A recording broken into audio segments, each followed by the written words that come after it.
Hello, Melissa. Hi, Scott. So, I've just totally prepped you for this, so you're going to be totally chill, right? Yes. Melissa was just telling me that being on camera like all of us is kind of nerve-wracking a little bit, so it's been awesome because this features in our newsletter that's about working with resistance and how it shows up in our spiritual practice and how we approach that. So thank you for embodying that and doing this despite the resistance around it. So, Anytime. so the idea of this is just to give people a sense of you and your practice and your teaching and just what yoga is all about for you, so everybody could get to know you a little bit more. People that haven't been to your class or whatever. So people new to the studio. So Melissa teaches the organic vinyasa class on Wednesdays at 11 a.m. and thank you for taking the time to do this. And I was hoping you could start just by saying a little bit about your entry into yoga in general. Well, thank you for having me here. Yeah.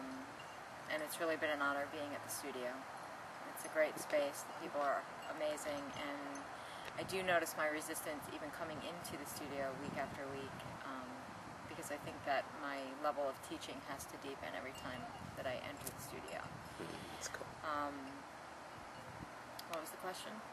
Just like how you got drawn into practicing yoga. I think the main reason I got into yoga was because physically I felt tired, and mentally I was somebody who was very scattered and not able to really be present often. Had some health issues that I came up again, so I started with some Bikram yoga and then got into some Hatha and Vinyasa, and yoga's just been amazing for me. It's allowed me to really connect to my heart, to connect to God and to the people around me, to really understand community.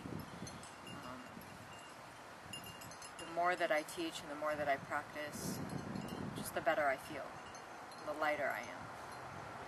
I feel less attached to everything. I'm able to relax a lot more and be less reactive in my life. Cool. So I got into teaching after practicing yoga for, it was 7 years. I was a bartender, and I decided that I didn't want to bartend anymore, and I really was into healing and I wanted to help people. So I quit bartending and I started teaching yoga at the assisted living places all around Palm Beach Gardens, Cool. West Palm Beach.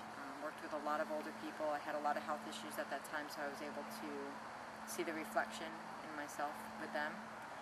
And then started to teach at local studios and gyms and get into private yoga therapies, what I'm doing now, more of that. So that's my story of how I began the yoga journey. Gotcha. That's so cool. And that took you even through my second question, which was teaching and what drew you into teaching. And so what keeps you going now? Why are you still doing this after all these years? Yeah. For me, when I teach, I step into somebody else.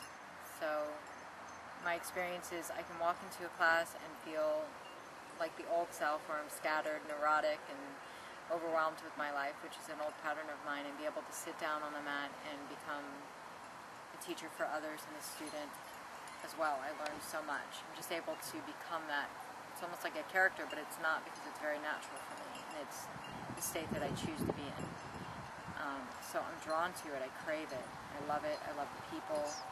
I love the community. There's a lot of love and a lot of light, and I just can't imagine not doing it, really. So you're hooked for life. Hooked for life. Nice. Mm-hmm. And what about your class on Wednesday mornings, just to give people a sense of what that practice is all about? Each week is a little different, but it's an organic flow practice. Sometimes it's a little bit stronger, more power, or vinyasa. Sometimes it's more yin or hatha. I kind of bring all different aspects of yoga into it. Sometimes kundalini, sometimes restorative. It really just depends on the crowd that day and what they're needing and what I'm sensing from the people, and also where I'm at in that space and what I can give. It's a really great class. So last question, and thank you for everybody that's watching this, because I can see as I look right now that as the sun goes down over the wall back there, it's getting increasingly more difficult to see you, so we're fading out.